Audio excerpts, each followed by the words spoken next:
Olá! Para o 24º CEMIC eu trago o projeto intitulado Análise Microbiológica para Identificação e Detecção de Fatores de Virulência Fimbriais de Escherichia coli isoladas de amostras de água utilizada para dessedentação de gado bovino. Me chamo Bruna Mamona, curso bacharelado em Ciências Biológicas e tive como orientação o professor Dr. Cláudio Amorim. Para começar, eu vou fazer uma breve contextualização sobre o projeto. Bom, a água, como todos nós sabemos, é uma substância de vital importância para qualquer ser vivo. Porém, em más condições, ela pode se tornar um veículo de doenças para todos os animais. Um dos parâmetros observados para saber se a água é viável para consumo é a presença de coliformes termotolerantes, sendo a principal representante a bactéria Escherichia coli. E. coli é uma bactéria gram-negativa que está presente de forma inofensiva no organismo de muitos animais, incluindo a espécie humana. No entanto, algumas cepas podem causar patogenias, sendo então classificadas de acordo com os fatores de virulência que exibem. Os fatores de virulência são estruturas ou moléculas excretadas que auxiliam na promoção da invasão, colonização e multiplicação do patógeno no hospedeiro.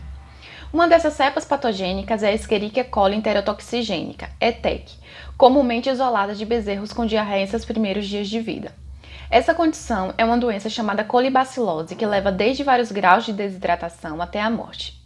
A ETEC é caracterizada pela expressão de dois fatores de virulência: fímbrias, que são filamentos proteicos que se aderem à célula do hospedeiro, e toxinas, que desencadeiam os sintomas observados na doença. Em cepas isoladas de bezerros, são detectadas as fímbrias F5, F41 e F17. Tendo isso em vista, o projeto teve como objetivo geral analisar microbiologicamente a água utilizada para a dessedentação do gado bovino, a fim de identificar a presença de Escherichia coli e detectar a presença das fímbrias F5, F41 e F17. Para tanto, foram realizados a análise da água a partir da técnica do número mais provável, seguindo como modelo o Manual Prático de Análise de Água da Fundação Nacional da Saúde, o isolamento e identificação de E. coli de acordo com os testes bioquímicos dispostos em Kahneman 2001, o teste de microaglutinação manose resistente, o teste de hemólise de acordo com o trabalho de Ribeiro 2016 e a identificação genética das fímbrias por PCR, sendo as extrações de DNA realizadas sobre duas formas. Uma de acordo com Blanco 1997, que consiste em fervura, e a outra utilizando o mini kit da Purilink, seguindo as recomendações da própria marca. Como resultados, para análise da água, obtive que todos os pontos amostrados estavam com valor abaixo de 1.000 coliformes termotolerantes por 100 ml de água, sendo os valores destacados em vermelho os maiores observados durante a execução do trabalho. Foram isoladas e identificadas 436 colônias de E. coli. Na imagem podemos ver todos os testes realizados. Nos quadrantes onde há uma seta vermelha, podemos ver um exemplo de teste positivo e outro negativo, sendo positivo o tubo indicado pela seta. Para o teste MHMR, foram selecionadas 60 colônias do total de isolados, e dessas obtive que 13 podem apresentar o tipo de fímbria espessa por ETEC em bezerros, principalmente a F41. As mesmas 60 colônias do MHMR foram testadas para a produção de hemolisina, onde somente uma colônia apresentou positividade e ela está indicada pela seta vermelha na imagem. Por fim, nas PCRs realizadas, só foi possível testar a sequência de primers para cada fímbria, onde obtive amplificação nas amostras padrão de F5, F41 e F17. Ainda pude comparar os dois tipos de extração, obtendo amplificação do DNA extraído pelo mini kit e pela fervura para a amostra padrão da F17 e somente amplificação do DNA extraído pelo mini kit para a amostra padrão F41. Com esses resultados, posso garantir que a água está viável para a dessedentação bovina de acordo com a norma vigente, que não se deve exceder 1.000 coliformes termotolerantes por 100 ml de água. No entanto, há a presença de ETEC e ainda a presença de uma cepa patogênica de Escherichia coli que produz hemolisina, que é uma substância capaz de lisar hemácias. Os primers, eles estão amplificando as sequências-alvo corretamente e que o mini kit da Purilink apresenta maior confiabilidade para obtenção de DNA com maior qualidade. Porém, o método de fervura também pode ser utilizado com segurança, sendo mais rápido e acessível. Aqui estão as referências utilizadas para a apresentação e, por último, deixo os meus agradecimentos ao LAMASP e ao LAP, onde pude desenvolver meu trabalho, e à PPPG e à UFES pelo fomento à pesquisa.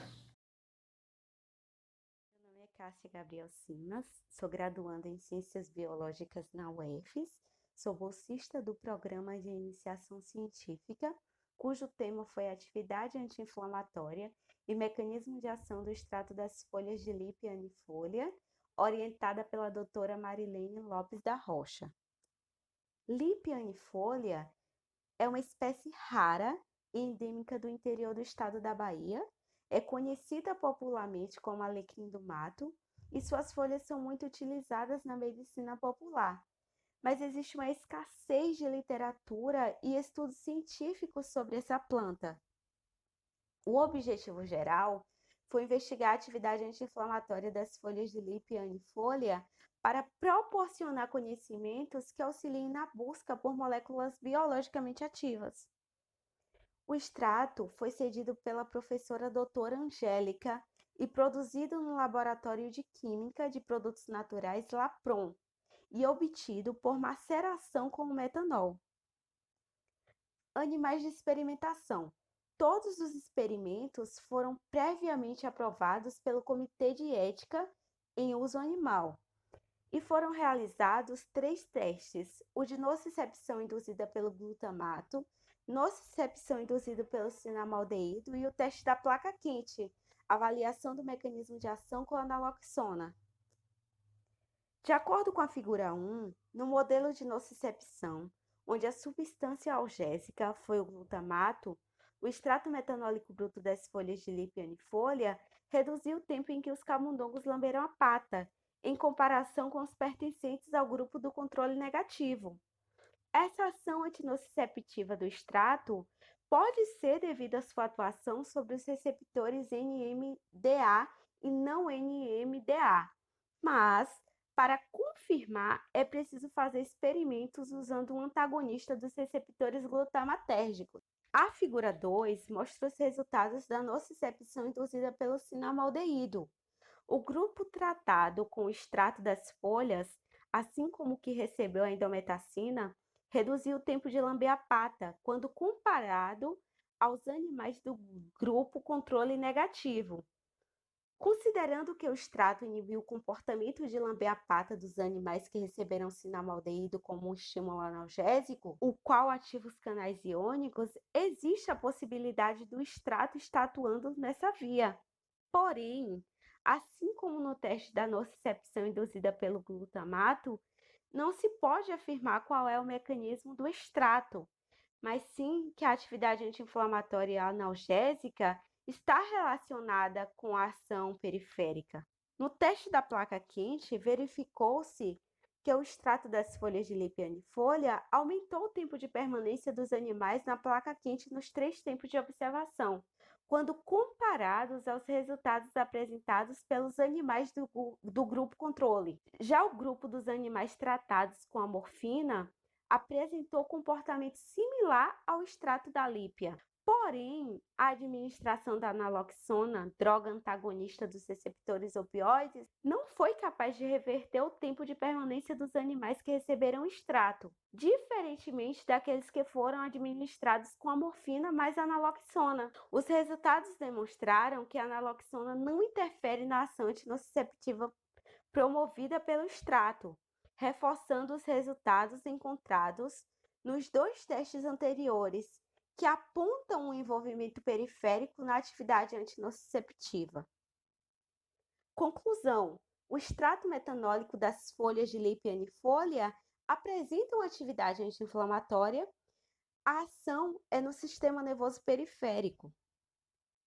Essas foram as referências. Esses são os meus agradecimentos. Olá, eu sou Gabriele. Essa apresentação é referente ao trabalho Detecção Molecular de Fatores de Virulência de Amostras Escherichia coli coletadas de bezerro com diarreia no recôncavo baiano e foi orientada pelo professor Dr. Rogério Mercês. A Escherichia coli faz parte da microbiota residente do lumen intestinal de diversos vertebrados e normalmente não causa dano ao indivíduo. Entretanto, cepas patogênicas podem sim causar enfermidades, como é o caso da colibacilose, considerada uma das enfermidades que mais acomete bezerros neonatos, sendo causa de mortandade bovina em diversos juvenis. A ETEC, que é Escherichia coli enterotoxigênica, tem como principal característica a produção das toxinas ST e LT, além de adesinas como F41, F5 e F17. Objetivou-se com esse trabalho identificar via PCR os fatores de virulência de E. coli patogênica em amostras de fezes e de bezerros neonatos diarreicos do Recôncavo Baiano, além de aperfeiçoar um método de extração com reagentes de baixo custo e otimizar a bioquímica e programa de métodos de PCR para esses fatores de virulência. Bom, foram utilizadas 25 amostras de fezes, previamente diluídas em meio tampão e inoculadas em caldo BHI. Essas amostras sofreram uma série de testes bioquímicos que envolveram fermentação de lactose, descarboxilação de lisina, motilidade, produção de indol, produção de sulfeto de hidrogênio, produção de urease, vermelho metila, Voges-Proskauer e utilização de citrato como fonte de carbono. Utilizou-se 2 métodos para a extração do DNA bacteriano, o profissional PureLink e o método por fervura. Foram escolhidas 2 amostras aleatórias, além de 7 amostras padrões. A metodologia do kit profissional foi disponibilizada num manual que já o acompanha. Já o método de fervura seguiu um protocolo modificado por nós, que envolveu etapas como centrifugação, ressuspensão e fervura em banho-maria. A quantificação do DNA foi realizada numa eletroforese em gel de agarose, 1%, e um padrão de 10 nanogramas e 50 nanogramas de DNA lambda para comparativo. A intensidade da luz nas bandas do DNA extraído seria comparada ao padrão para medir a concentração.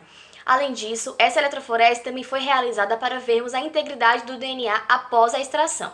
Realizou-se também uma diluição para que se obtivesse um DNA de concentração 10 nanogramas por microlitro em um volume final de 100 microlitros. E para tal, utilizou-se a fórmula C1V1 igual C2V2. Para descobrir qual a melhor concentração de DNA a ser utilizado, foi realizado uma PCR teste de diluição.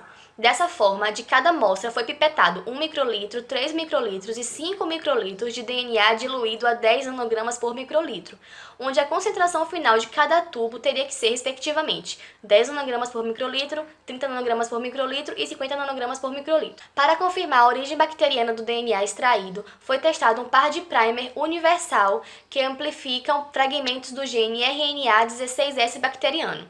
Esse primer V4-V5 foi cedido pelo professor Ed José, do Laboratório de Entomologia da UFES. Nessa PCR, também testamos a eficácia de primers recém-sintetizados. Para a comparação da eficácia do método de fervura comparado ao kit profissional, realizou-se uma PCR, utilizando todas as amostras padrões extraídas pelo kit profissional e pelo método de fervura. Não houve variação na bioquímica utilizada e no programa variou apenas a temperatura de anelamento, que é específico para cada primer. Bom, como resultado positivo dos testes bioquímicos, obtivemos a fermentação de lactose, vermelho metila, produção de indol, produção de urease e descarboxilação de lisina. Os resultados negativos para os testes foram Voges-Proskauer, produção de sulfeto de hidrogênio e utilização de citrato. A motilidade foi inconclusiva. A eletroforese de quantificação do DNA demonstrou que a extração foi satisfatória, não apresentando arrasto nas bandas, indicando que o DNA permaneceu íntegro.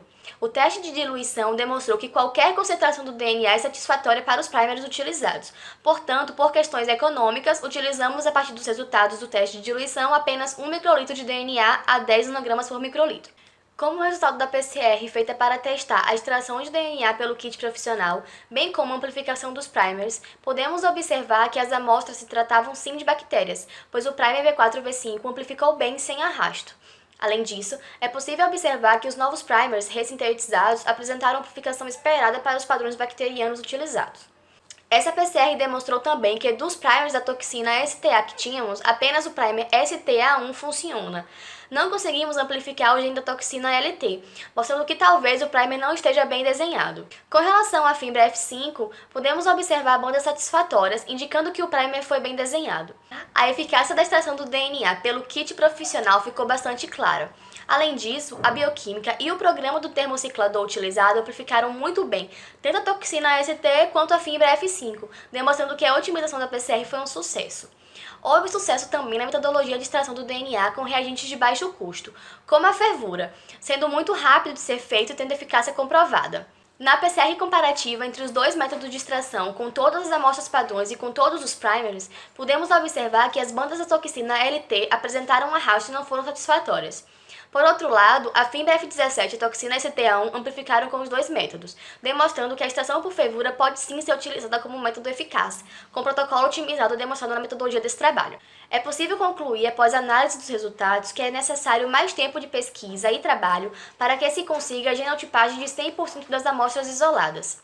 Além disso, descobrimos que o uso do método de fervura permite que grandes quantidades de extrações sejam feitas com um custo extremamente baixo, quando comparado a métodos profissionais que envolvem kits onde o preço não é acessível. Gostaria de agradecer ao EFES, à PPPG, ao LAMASP e ao LAP pela oportunidade de realizar esse trabalho. Olá, meu nome é Milena Moreira Carvalho, eu sou estudante de licenciatura em Ciências Biológicas. O meu projeto de iniciação científica ele foi intitulado de Trocas Gasosas de Voquisia piramidalis, uma espécie dominante na floresta ciliar do Rio Lençóis. Eu tive como orientadora a professora Lia Fonseca, que também é do Departamento de Ciências Biológicas. Bom, no Cerrado é possível encontrar diferentes espécies arbóreas e uma dessas espécies é a Voquisia piramidalis, pertencente à família Voquisiaceae.